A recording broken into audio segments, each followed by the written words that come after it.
I am back again. This time I have three masks to show off.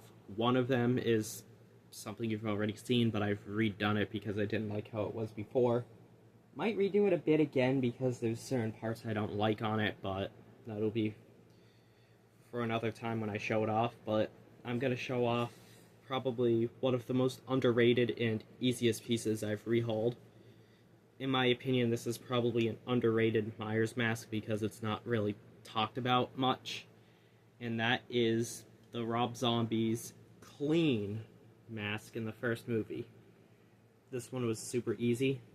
First, when I was painting it, I just painted it white with a gray base coat, but it looked off. That's when I realized that the eye cuts were a bit too small. So I just trimmed it, and then I was like, you know what? This mask looks super easy to make look a whole lot better, and I was right. Just got like white plasti dip, just sprayed the entire mask, did like a black wash, let it dry, and then use an alcohol pad. I didn't have to do that step, but I just did it so it has that Rob Zombie grime look to it, and I tend to like. In my opinion, like I said, this is an underrated mask. The light definitely does it justice. It looks just like the movie, in my opinion. I always keep the hair on these because I'm not good with rehairing, and also, too, I just think that the masks look good with the hair. I am confused with the 2019 stamps because the movie came out in 2007. The company says that there were like screen-used molds, but I don't know, I'm just confused with that. So if you know in the comments, please let me know. I tried asking on Reddit, but it's Reddit. They just tell me to Google it or give me a sarcastic answer. Now the next one is a new mask, and this one's the same timeline. I've been wanting this one. It is the Dream Sequence mask. In my opinion, it's probably, well, it's not the Dream Sequence mask, it's more like how the mask is within the film over time before the face was ripped by a stripper.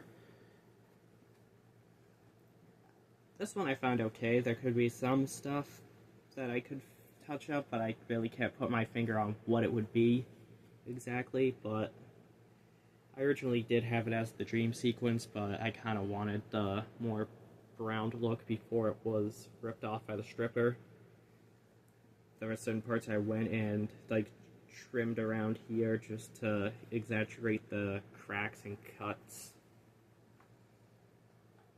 I even added a little bit of remnants of dried up blood here, with just not really much of a wash, but I kind of watered down the paint so then it kind of dripped to give that blood effect, and I think it came out decent. The hair is really hard to keep into a certain direction. It doesn't really smell like the hair product I put in it anymore, but it's alright.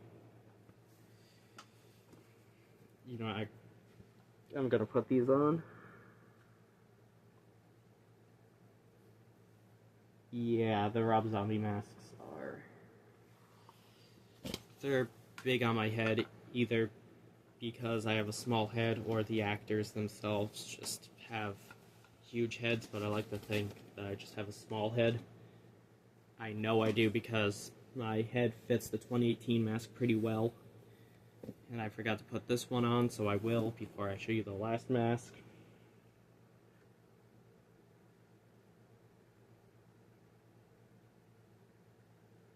Yeah. Look at how menacing that looks with my eyes blacked out like that.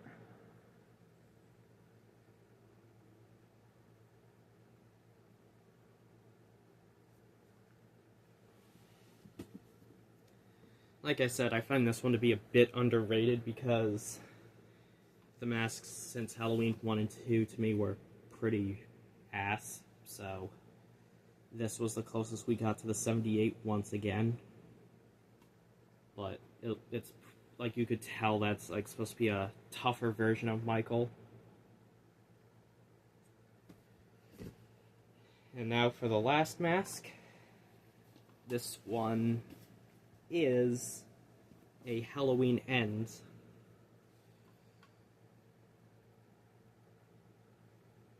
I got a new one because the other one was too ruined for me to redo again, so I was just getting a new one. The other one I thought was decent, I just didn't like how brown it was, so I made it a bit more lighter, like in the movie. The burnt side, of course, it's more brown to give the exaggerated burnt effect. The mold could be better, but I like it either way. It's decent. And this time with this one, when I got it, it was like $40, which is that's a steal. Usually these masks go for like 60, 70, 80, depending on where you go. I just need to split up the hair a bit so that it's not so matted down. A lot of rehaulers that I see online, they always, like, they never do this part right here, like the little, where it's all cracked here, but this part is, like, not as cracked, I don't know how to describe it, like, it shows the bare latex, I guess you could say. Yeah, a lot of people don't really focus on that detail, so I always like to do that.